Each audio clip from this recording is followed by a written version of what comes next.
The first thing I noticed wasn't the missing laptop. It was the coffee mug. It sat in the exact center of my office desk every evening before I locked the door. Cheap ceramic, chipped handle, faded logo from a conference 10 years ago. I never moved it anywhere else. One Monday morning it was gone. I laughed about it. Someone was playing a harmless prank, I figured. Except nobody could have entered. The office belonged to me alone. My key never left my pocket. The spare key was sealed inside the building manager's safe. The electronic lock recorded every entry, and according to the logs, only my badge had opened the door all weekend. Still, I shrugged it off. Back then my biggest concern was keeping my family together while running a business that swallowed most of my life. My wife complained that I worked too much. My teenage daughter barely looked up from her phone during dinner.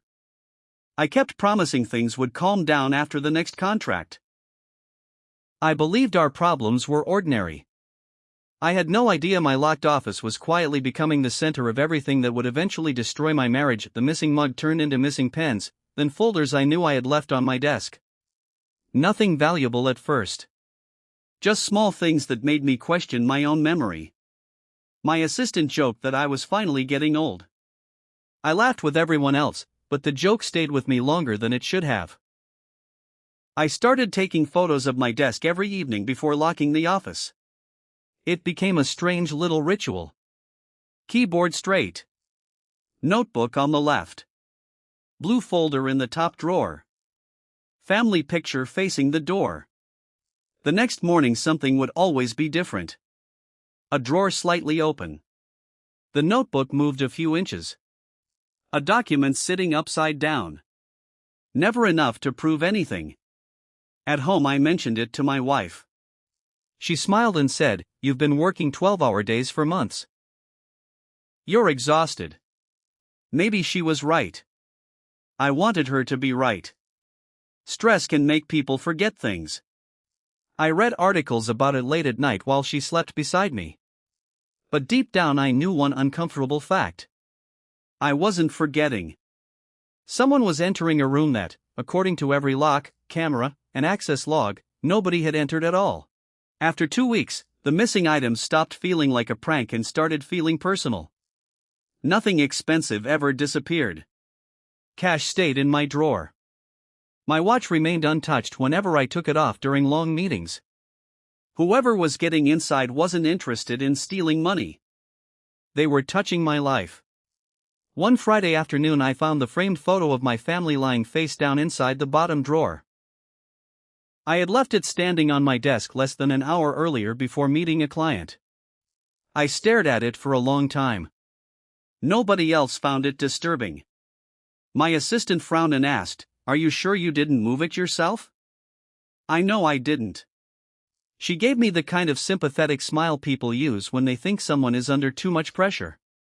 That weekend my wife insisted we spend more time together. We took our daughter to dinner, watched an old movie, and tried to act like everything was normal. She reached for my hand halfway through the film.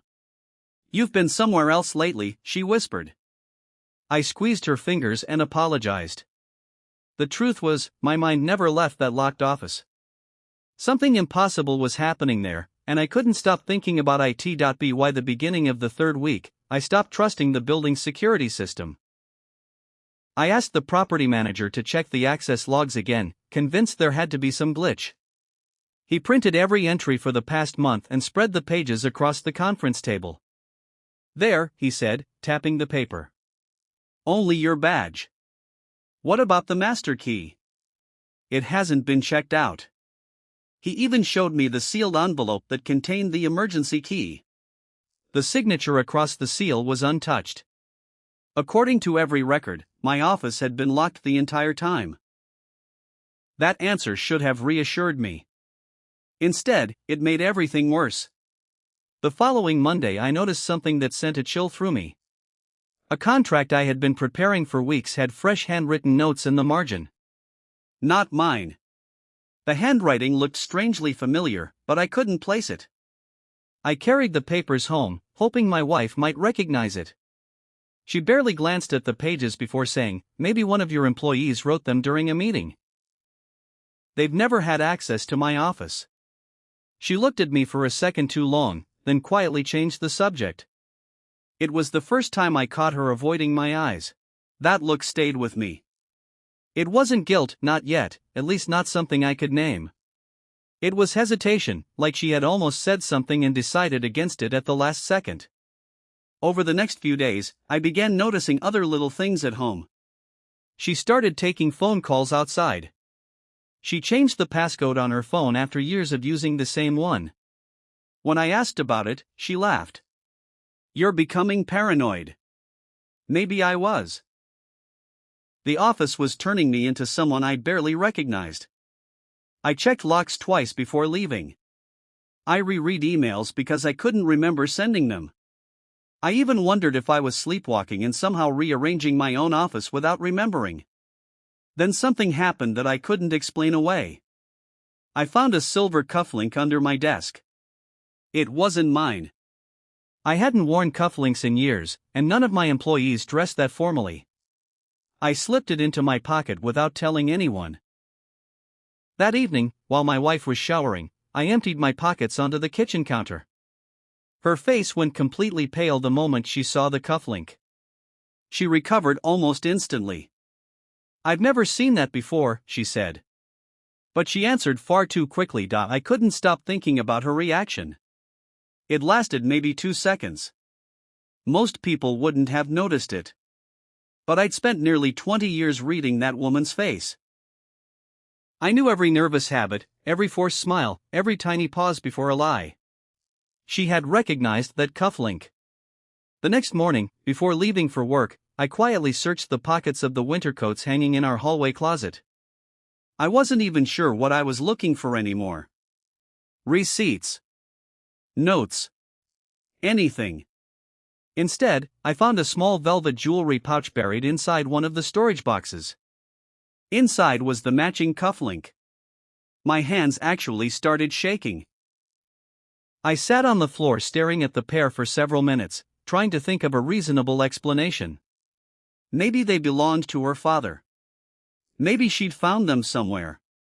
Maybe. When she came home that evening, I casually asked, "Did your dad ever wear silver cufflinks?" She froze for the briefest moment before answering. "No." "Why?" I lied. "No reason. I just remembered seeing some old photos." She nodded and walked into the bedroom. A minute later I heard drawers opening and closing much faster than normal. She was searching for something. And suddenly I knew she hadn't expected me to find it first. The next day I left work early without telling anyone. Instead of driving home, I parked across the street from our house. I felt ridiculous. People in movies did this. Suspicious husbands with too much imagination. I kept telling myself I'd be there for 20 minutes, prove nothing was wrong, and go back to feeling ashamed of myself. Then a black sedan pulled into our driveway. A man got out. He wasn't a stranger. I knew him. He had been one of my clients for almost 3 years. We'd had dinners together. He'd shaken my hand dozens of times. He'd even sat at our kitchen table during a barbecue the previous summer. I watched him walk to my front door. He didn't knock. He let himself in. My chest tightened so hard I thought I was having a heart attack. I looked at the clock. 43 minutes passed before the front door opened again. He left carrying nothing, smiling at something on his phone. I waited another 10 minutes before going inside. My wife was standing in the kitchen, making coffee. She smiled as if she'd been alone all afternoon. "You're home early," she said. For the first time in our marriage, I looked at her and honestly didn't know who she was. I didn't confront her that day. I wish I had. Instead, I kissed her on the forehead, drank the coffee she handed me, and pretended everything was normal. Every word out of my mouth felt fake, but I needed time to think. That night, after she fell asleep, I unlocked her phone. She had changed the passcode, but our daughter had mentioned it a few days earlier without realizing it. My wife had used our wedding anniversary in reverse. The messages weren't hard to find. There weren't hundreds. There didn't need to be. Miss you already. He suspects nothing. Same place next week? Then one message stopped me cold. Did you get the files from his office? My stomach dropped. She replied, yes. I put everything back before he noticed. One folder is still with me. I read that exchange over and over, hoping I had misunderstood it. Suddenly the missing papers, the moved photographs, the strange handwritten notes, and the impossible disappearances all fit together. Someone had been inside my locked office. Not because they had a key. Because they had my wife. I barely slept. By sunrise, I convinced myself there had to be another explanation. Maybe she was helping him with paperwork. Maybe the messages sounded worse than they were. I clung to those excuses because the alternative was unbearable. The moment she left to take our daughter to school, I drove straight to my office and checked every cabinet. One contract folder was missing. Not misplaced. Gone. It contained confidential financial projections for a merger that my client, the same client, had been negotiating for months. My hands went numb. I called my assistant and asked if anyone had entered while I was away. She looked confused. No. You've kept that office locked since you moved in. Then she hesitated. There is one thing. She told me she'd seen my wife in the building several times over the past year. She assumed I'd invited her because she always smiled, greeted everyone by name, and walked confidently toward my floor. No one questioned her, my assistant admitted. She was your wife. I thanked her, hung up, and just sat there. The impossible mystery suddenly had an ordinary answer. The betrayal was far more devastating than the mystery itself. I decided I wasn't going to accuse her over text or during another fake dinner. I wanted the truth in the same room where she'd lied to me for months.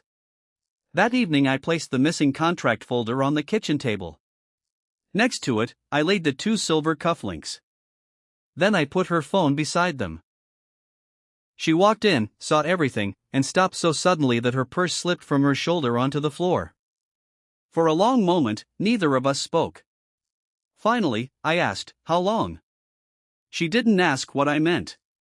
She knew. Her eyes filled with tears almost immediately. It wasn't supposed to happen like this. I laughed. Not because anything was funny, but because I couldn't believe those were the first words she chose. So it happened? She covered her face with both hands. Yes. The room felt impossibly quiet. I loved you, I whispered. I know. No, I said, shaking my head. You don't. Because people who understand that don't steal from the person who trusts them most. She started crying harder, but I couldn't bring myself to comfort her. That instinct had died the moment she admitted the truth. Once she started talking, it all came out in waves. The affair had lasted almost a year. It hadn't started because she hated me. According to her, it started because she felt invisible. I was always working, always chasing the next contract, always promising that life would get easier after this project. She said he listened. He noticed her. He made her feel important again. I could almost understand that part. What I couldn't understand was everything that came after. I asked, "Why my office?" She broke down again. He wanted information about the merger. He kept saying it wasn't illegal if he only knew where the negotiations were heading. So you stole from me? She nodded without looking up. I copied documents. Sometimes I borrowed them for an hour. I always put everything back. The things that disappeared. I moved them while I searched.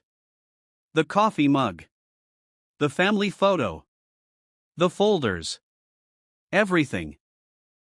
You watched me question my own sanity, I said quietly. I know. No, I answered, feeling tears run down my face.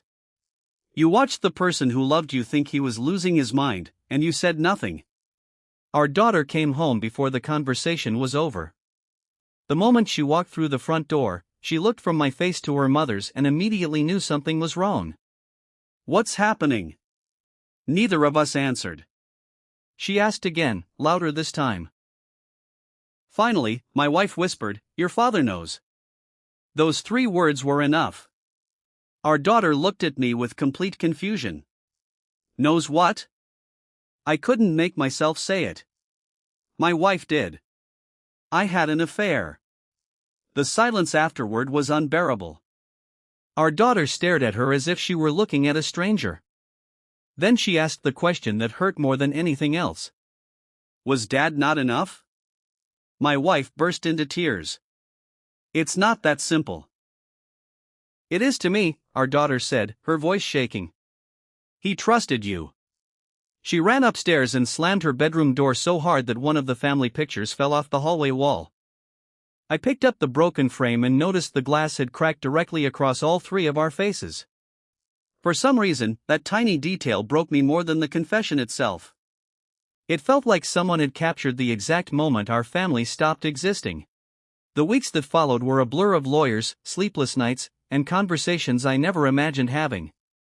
My wife wanted another chance. She swore the affair had ended the moment I confronted her. She insisted she had never stopped loving me, even while admitting she had lied almost every day for nearly a year. Those words meant nothing anymore. The bigger problem wasn't even the affair. It was the betrayal that reached into every part of my life. My business partners had to be informed that confidential documents had been compromised. The merger stalled while investigators determined whether any information had been leaked. Clients who had trusted me with sensitive files suddenly had questions I couldn't answer. My reputation survived. My confidence didn't. I stopped locking my office because the lock itself had become a cruel joke. For months, every time I walked into that room, I instinctively looked around for something that had been moved. Even when nothing was different, I couldn't relax. Once trust is broken deeply enough, your mind keeps searching for danger long after the danger is gone. I still catch myself doing it. The divorce was finalized almost a year later. People kept asking if I hated her. I never knew how to answer. Hatred would have been easier. What I felt was grief. Grief for the woman I thought I married. Grief for the version of our family that had only existed because I believed every smile, every promise, every "I love you." Our daughter chose to live with me after turning 18, but that decision came with its own guilt. She still spoke to her mother, though their relationship never recovered. Every birthday, every holiday, every graduation felt divided into separate celebrations because none of us could bear being in the same room for very long. As for the man she'd had the affair with, he disappeared from our lives almost as quickly as he'd entered them. From what I heard, their relationship fell apart within months. I wasn't happy about that. It didn't undo anything. Pain doesn't disappear just because the people who caused it stop being happy themselves. Some losses don't ask for justice. They simply become part of who you are. It's been several years now, and my office still has the same lock. People have asked why I never replaced it after everything that happened. The truth is, the lock was never the problem. I spent months believing I was fighting some impossible mystery, convinced that someone had found a way into a room no one could enter. In the end, there was no impossible explanation. The person I trusted most had simply opened every door for someone else.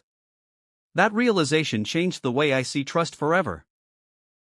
I no longer believe betrayal arrives with dramatic warning signs. Sometimes it wears a familiar smile, kisses you goodbye in the morning, asks how your day was, and sits across from you at dinner while carrying secrets heavy enough to destroy an entire life. I still keep that chipped coffee mug on my desk. Someone eventually found it in an unused storage cabinet at the office. I could have thrown it away. Instead, I kept it as a reminder that the first thing you notice is rarely the real story. Sometimes the smallest missing thing is only the beginning of everything you've yet to lose.